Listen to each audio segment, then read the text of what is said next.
Hai guys, kembali lagi bareng gua di Barai Anime. Gimana kabar kalian semua? Wahai para penikmat konten spoiler, semoga kalian selalu diberi kesehatan, dilimpahkan rezekinya, dan dipermudah segala urusannya.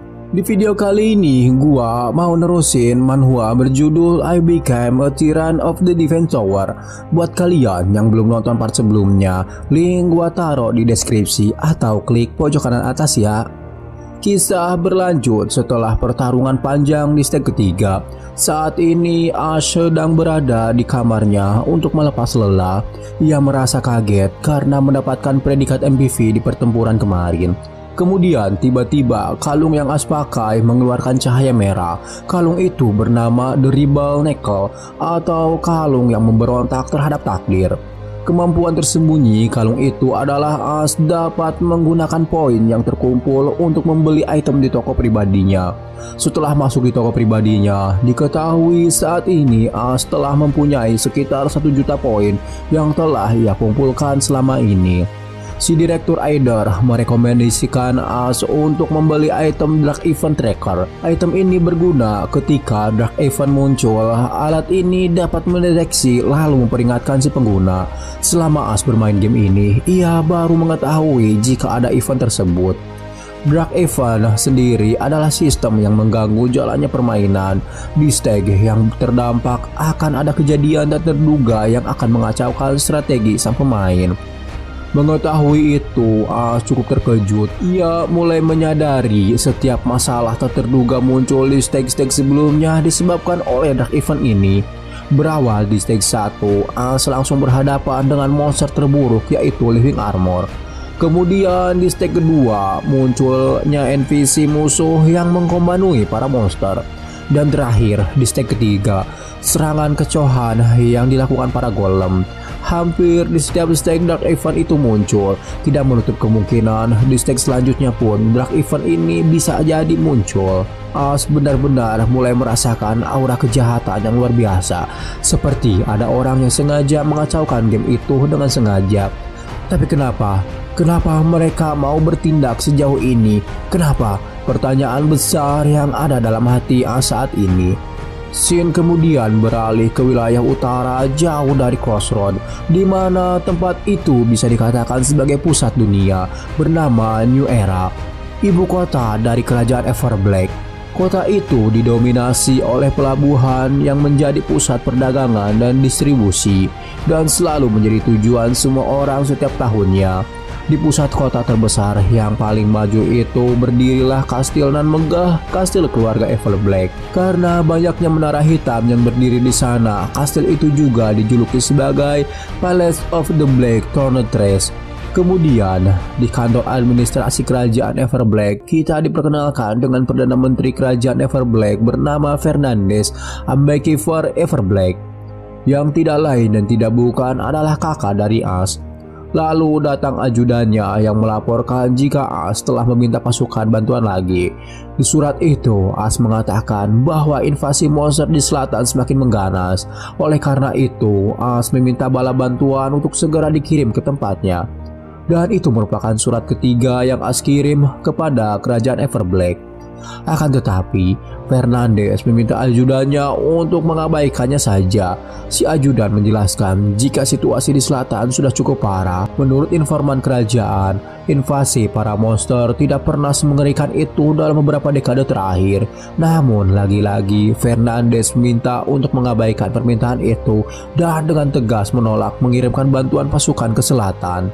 Fernandez berdalih mereka masih berperang dengan kerajaan Bringer Duke Dome di wilayah barat, dan wilayah selatan sama sekali tidak layak dikirimi pasukan. Yang dipedulikan Fernandez hanya memperluas kekuasaannya. Ia sama sekali tidak memikirkan rakyatnya di Crossroad yang menjadi benteng terdepan dunia untuk perkembangan peperangan melawan kerajaan Bringer Duke Dome. Saat ini pasukan Everblack tengah menggembur ibu kotanya. Kemungkinan dalam jangka waktu 1 minggu ke depan mereka akan menyerah.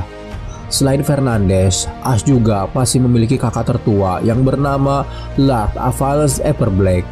Ia menjabat sebagai komandan tertinggi pasukan Everblack. Semua kesatria dan prajurit di Everblack berada di bawah komandonya. Luck terkenal akan keberaniannya dan ia senang bertempur langsung di garis depan. Ia merupakan pangeran pertama dan peran komandan seharusnya di markas besar komando, bukan di garis depan. Fernandes merasa dirinya mempunyai dua saudara yang sangat menyusahkan.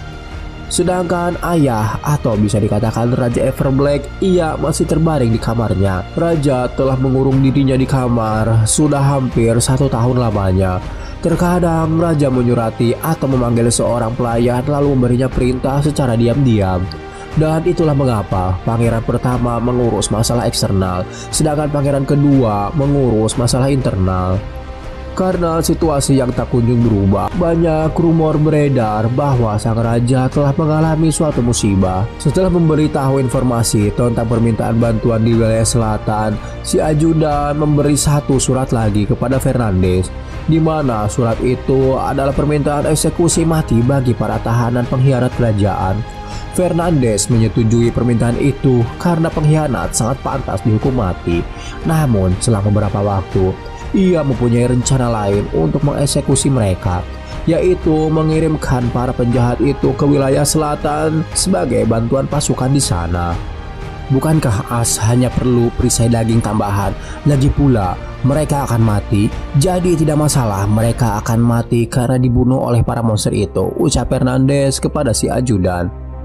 Mendengar itu, si ajudan cukup terkejut karena mereka bukanlah kriminal biasa. Jika Fernandes mengirimkan mereka ke Crossroad, bisa jadi mereka akan mengakibatkan kekacauan.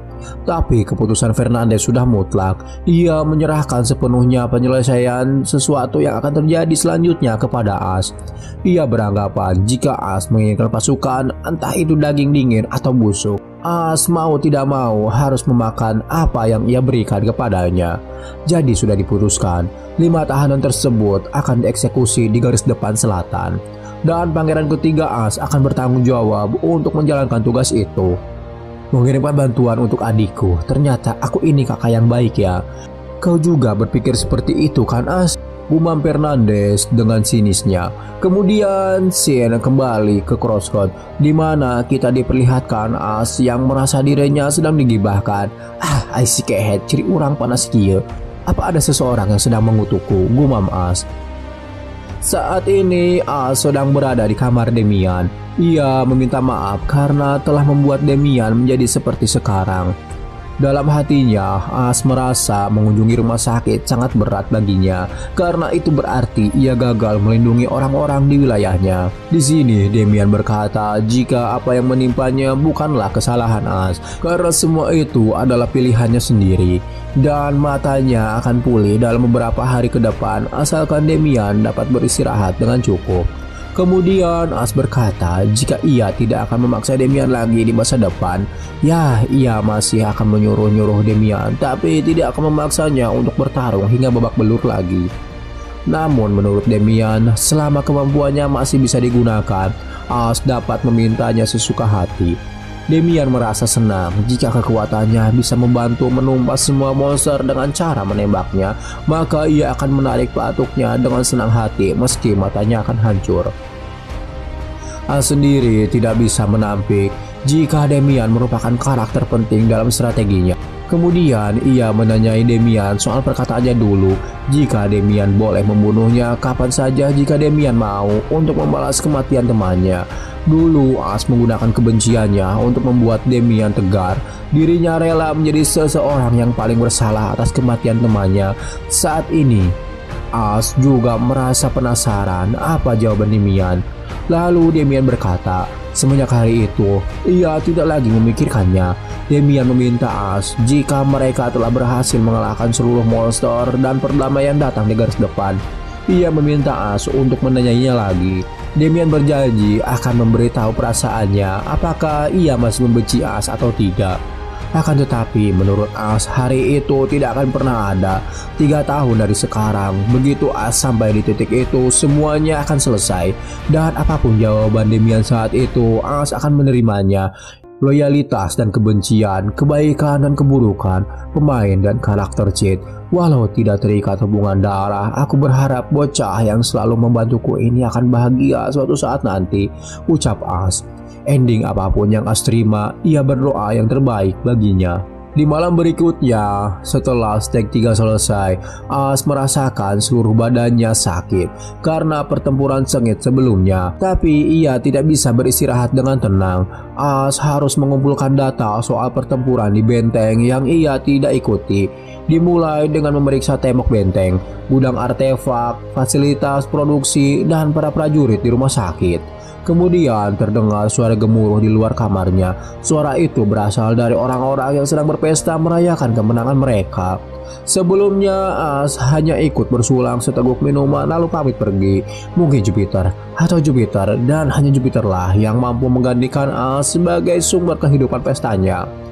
Rasa lelah benar-benar menguasai As. Sebelum ia beristirahat, As membuka window karakter Lucas, di mana As berencana mengganti job Lucas. As mengupgrade level Lucas dari Knight biasa menjadi Elite Knight. Dengan upgrade-nya level Lucas telah membuka skill keduanya, yaitu Step of Revenge. Skill itu memungkinkan pengguna untuk bergerak dengan cepat menuju target dalam sekejap, yang membuatnya overpower. Skill itu tidak memiliki cooldown, namun bayarannya mana As akan terkuras habis dengan cepat. Dan begitu Lucas mempelajari ultimate-nya, kemudian mengumpulkan semua personal equipment-nya, Lucas akan benar-benar menjadi seorang dewa perang. Tapi tentu saja untuk menyelesaikan semuanya sangat panjang dan pedih. Tapi begitu sampai di titik itu, semuanya akan terbayarkan. Inilah sosok karakter utama Lucas sang Elite Knight. Selanjutnya, As akan mengupgrade dirinya sendiri. Melihat statistiknya saat ini, ia merasa kecewa. Menurutnya, statistiknya saat ini bagaikan minion. Namun itu semua akan berakhir pada hari itu. Karena As adalah karakter dengan kelas tersembunyi, pasti akan ada beberapa skill cheat yang terungkap. Dan skill cheat yang terbuka adalah Eye of the Commander. Dengan skill ini, si pengguna bisa mengendalikan target yang melakukan kontak mata dengannya. Semakin rendah statistik target, semakin besar kemungkinan skill ini bereaksi, dan waktu penggunaannya pun bisa bertahan lama. Namun skill ini tidak dapat berfungsi terhadap anggota partinya. Secara singkat, skill ini adalah skill magic AoE. As akan kesulitan menjaga skill ini, tapi dengan begitu As dapat dengan mudah dan kapan saja bisa mengendalikan para monster, asalkan ia tetap menjaga pandangan dengannya.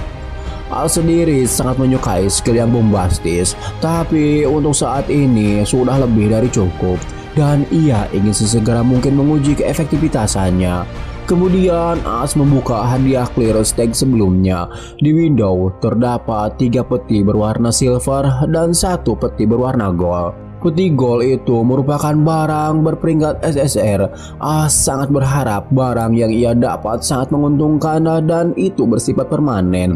Tidak seperti sarung tangan sebelumnya, di mana serangannya berdasarkan kehokian.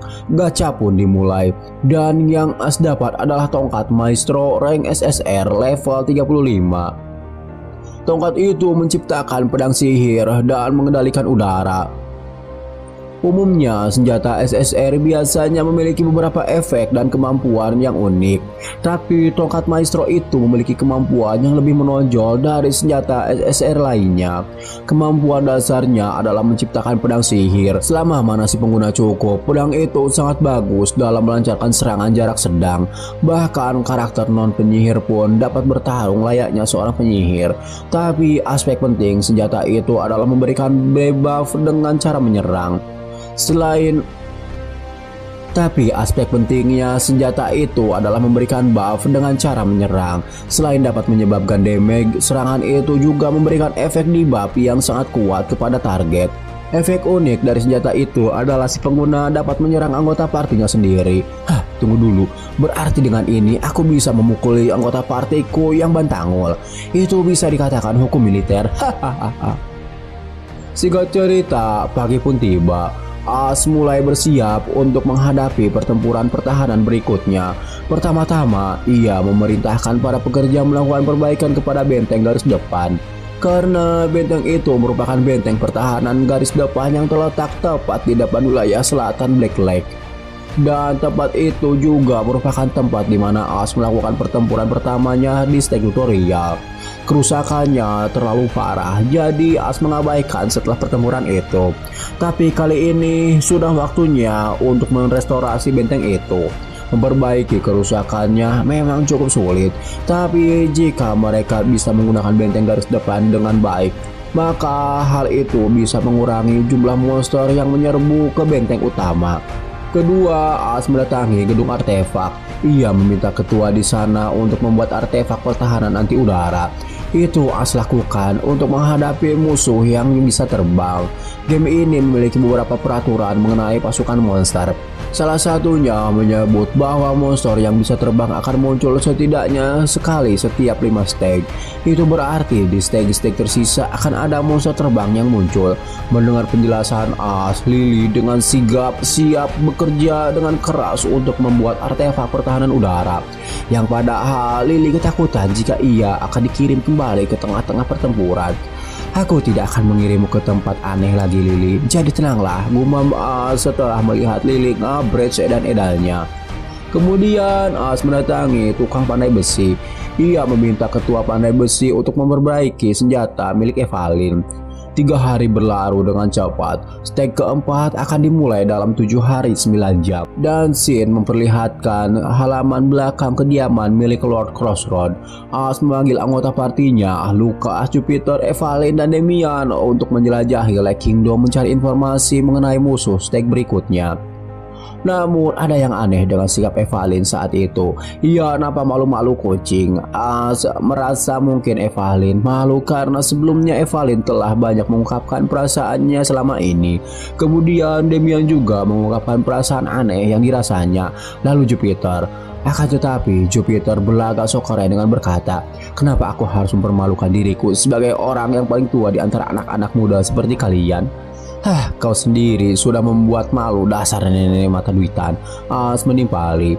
Dan hanya satu orang normal yang tersisa, itu adalah Lucas. Namun tiba-tiba, "Saya Lucas, sebagai pengawal yang mulia, saya akan selalu menjaga kondisi saya," katanya sambil bersikap konyol. "Cukup basa-basinya, saatnya kita mengeksplorasi dungeon itu lagi," kata As kepada mereka semua. Area yang akan mereka datangi adalah area nomor 3, Northern Outwall, dan mereka mulai menyusuri tembok utara Lake Kingdom secara garis lurus. Tidak ada gimmick yang aneh di sana. Mereka hanya perlu mengalahkan monster yang muncul dan terus melangkah maju, dan mereka akan mencapai titik akhirnya. Area 3 merupakan area paling sederhana di antara area lain. Seperti ajang kekuatan melawan kekuatan. Ini tidak akan memakan waktu lama. Ayo kita kembali sebelum waktu makan malam, gumam As kepada anggota partinya. Setelah semua siap, As mulai menekan tujuan penjelajahan mereka saat ini di window yang muncul. Dalam sekejap, As bersama anggota partinya telah sampai di dungeon Lake Kingdom. Melihat suasana di sana, Lucas dan Evalyn merasa aura mengintimidasi yang sangat kuat. As mengingat kembali informasi tentang area itu. Dibandingkan dengan dungeon-dungeon sebelumnya, dungeon ini sangat sederhana, tergantung pada sosok monster apa yang akan muncul. Tapi tantangan yang menunggu di sana akan cukup brutal, membuat tubuh seseorang yang memasukinya akan tersiksa. Dan sosok monster apakah yang akan muncul? Gak tahu atuh, karena cerita pun sudah berakhir. Oke lah guys, mungkin segitu dulu pembahasan dari alur cerita manhwa Project Empire part 10. Terima kasih bagi kalian yang nonton sampai akhir, dan sampai jumpa di video selanjutnya. Bye bye.